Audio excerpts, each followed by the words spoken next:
What's going on, guys? We're back working on the HEMI swap Jeep Renegade. In the last part of the build, we finished up the roll bar. In this part, we're going to try to finish up the fabrication sheet metal work in the rear of the car. The whole rear end of the car is wide open right now. When I was chopping this thing apart, got a little out of hand with the cut-off wheel and sawzalls, but we're going to get that sorted out in this part. So let's go ahead and jump right into it. All right, so this is how the car currently sits. The floor is wide open. I had to cut a bunch of sheet metal out just to fit this whole rear end in. Unfortunately, when I was first cutting the car apart, I just started chopping, clearing anything out of the way, making room, and I ended up cutting out probably too much. I got quite a few gaps over there on the sides, and but you know, the actual floor area really not that bad. So I'll just do probably flat sheet there. I'm not sure what I'm going to do about covering the fuel cell. I may seal it off behind that bar and in front of the tank. I'm really not sure yet.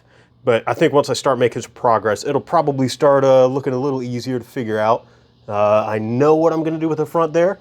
You can see I got some trailer fenders here. This is wheel tubs. A lot of people use this for, you know, like truck builds and whatnot. So what I ended up doing was taking a 3D scan of this area and doing a 3D model of a wheel tub using the dimensions from that piece of metal. You can see it right here. I took that 3D model, threw it on the Bamboo Lab X1 carbon, printed this thing out. Yeah, it's two pieces, taped it together, but it actually fits in here. Come on. But it actually fits in there pretty good. I do have some gaps there just because how I was chopping the sheet metal out. It just, it is what it is. I'll have to worry about filling that later, but you can see this is very tight gaps all the way around. I'll be able to weld this in place, worry about that little gap there, but that's going to fill up this wheel tub. Did the same thing for this side, just a mirror image. And then once that's filled out, I can worry about this section here. I'm not sure if I'm going to make it removable. I'm not sure if I'm making any of these panels permanent or removable. I will have to fill in sheet metal across the top there. That's going to be a little more tedious. I probably should have designed that while I was designing that. I could have printed that out at the same time, but this is just a template. I'm going to be using this in order to mark that out, and we'll see how it works out. All right, so I'm not sure if you've done any sheet metal work before, but this is definitely not the easiest thing to mark up, cut out, and then it would take a lot of trial and error of kind of over-guessing, overshooting, using cardboard templates. It really wouldn't be that great of an overall fitment without a bunch of work. But if I just take this, slap it right on top, mark out my cut lines. Yeah, it's just a matter of seconds, and now all I have to do is follow the line, cut it out, and it should be a perfect fit.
Alright, so from 3D printed parts to sheet metal, good to go.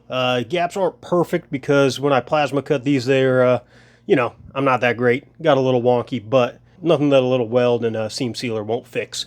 Driver, passenger side, both looking good. I think next up, I'm going to start welding these in. I do have to clean the paint off first, but going to go ahead and start burning these in. Alright, both wheel tubs are welded in, solid for the most part. Still got these couple little gaps here on both sides. Got to figure out what to do with that. Had some rough welding along here. Didn't get all the contaminants off, seam sealer, paint, and whatnot, but looking pretty good. Yeah, I'm just noticing the curvature here might might work with the curvature here. So I'll see if I can take the scrap pieces of the wheel tub that I didn't use, and that might be able to weld on here, give that a real clean fitment right there. I think that might be the best bet. Do that on both sides, and then I just have to worry about filling in that little gap there.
Alright, right away we're already running into issues. Something's a little off. Either I never took any actual measurements. I was just working off of a partial 3D scan. I took what I thought was a centerline reference, and apparently this is way off. Something doesn't line up. So this is about a ½ inch too wide on both sides overall. Yeah, I could fit a whole finger inside there. So that's no good. But I can easily replace this piece by just making this narrower. Probably tucking it in. Oh, that's not straight at all. Tucking it in about that much on each side, and then just extend these flanges a little bit so hopefully they meet up with the actual rear sheet metal. But I haven't tested the rear sheet metal yet, so hopefully oh no. Yeah, I should have taken actual measurements, but we'll get there. It's only sheet metal. All right. Yeah, I think however thick this is definitely super thick. Way beefier than it needs to be. Ah, my fingers are stuck. Come on. There we go. All right, well, it is the right width. So my measurements were only off at the front. I don't know how that happened. All right, it's pretty tight, a little too tight, but okay. And, oh, almost got pinched. That's it. It's sitting right on the crease there. Sitting right on the corner of the frame. Hell yeah. Back side of the frame's fitting. Front side of the frame. Yeah. Oh, this thing is sturdy. It's not even secured down, and this thing's holding me up no problem. All right, so I may have gotten a little ahead of myself. I went ahead, remade this centerpiece. You can see it fits a lot better around that section, but that's where my issue was. That side over there had a bit of a gap. There's either something wrong with this cross member not being exactly center, most likely, or a bit of everything all together. Small variations all kind of add up, so it's off by about 10 millimeters, half inch, something like that. Not too bad. So you can see I have everything temporarily mounted with Cleco clips. These are just temporary rivets holding the sheet metal in place. You can see here, it's just, okay, I'm trying to do this left-handed. So here, all we got to do, use the Cleco removal tool, pull that out. As you squeeze the rivet, that tip gets narrow, and as you release it, it widens back out. As it gets wide, it actually grabs the metal in there, draws both panels together, holds it in place, actually really secure. So that's how this whole panel's held on right now.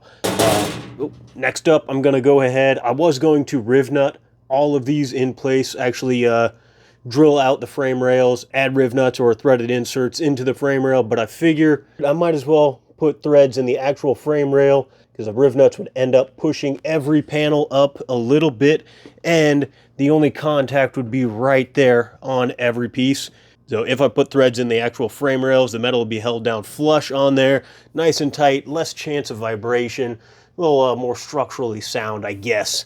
And it should be a little easier just to zip a bunch of threads with that versus drilling everything out and using the riv nut tool to actually, to squeeze each individual riv nut. So I think next up, I'm gonna go ahead, I do have to weld that in place too. I'm not sure what I'm gonna do next. Probably weld that in. Either way, everything's gotta get done anyway, so might as well jump on something.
I think that's it.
So we got the sheet metal wrapped up for the rear, everything bedlined, color matched, but unfortunately, it did nothing to deaden the sound. It still sounds just like bare metal.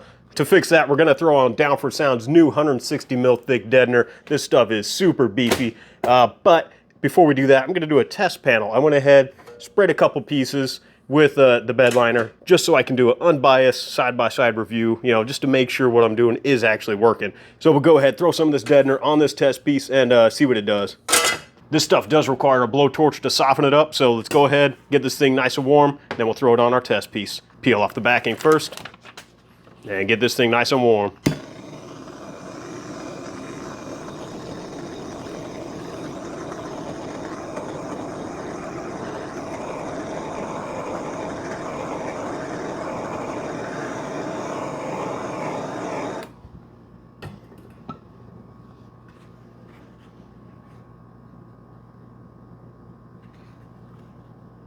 Oh, that's super soft.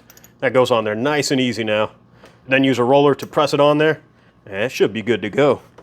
To test the effectiveness of this sound deadener, I went ahead, made up this little test jig. I got 4 pieces cut, ready to go. This is the control. It's bare steel, no treatment front or back. The second test piece of just spray on bed liner, front and back. Third piece with the sound deadener that had also been sprayed front and back with deadener.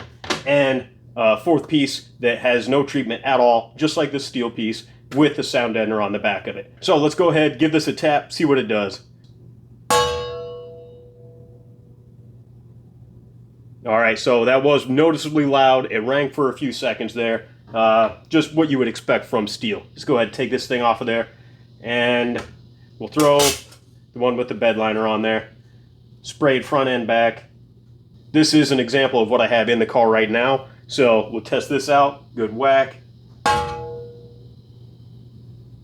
Alright, I really couldn't tell a difference between the bare steel and the spray on bed liner.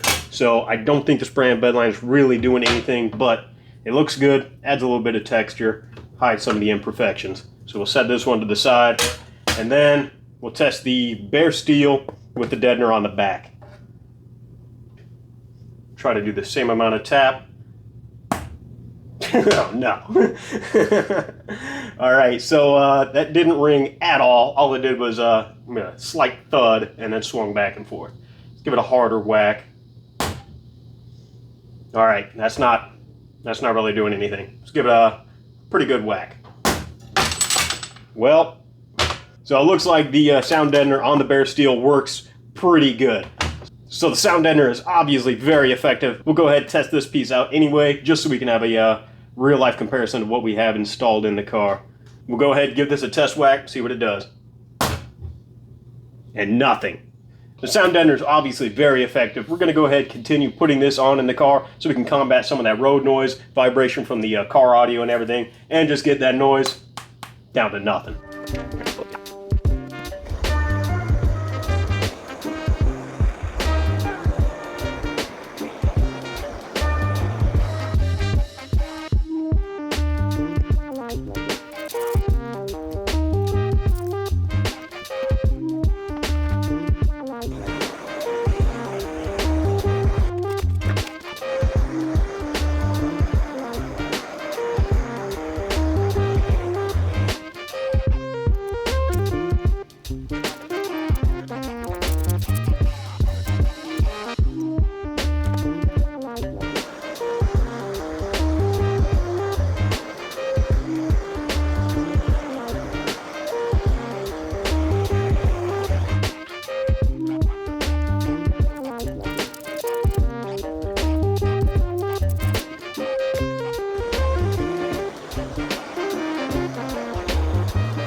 Now that we're done with the sound deadener on this sheet metal for the rear end, we're ready to install it. I'm gonna go ahead, drop that thing in there, secure it down in place. Got a bunch of flange bolts, dress it up a little bit. It's all gonna be hidden anyway, but still want it to look nice. So yeah, let's drop this thing in there.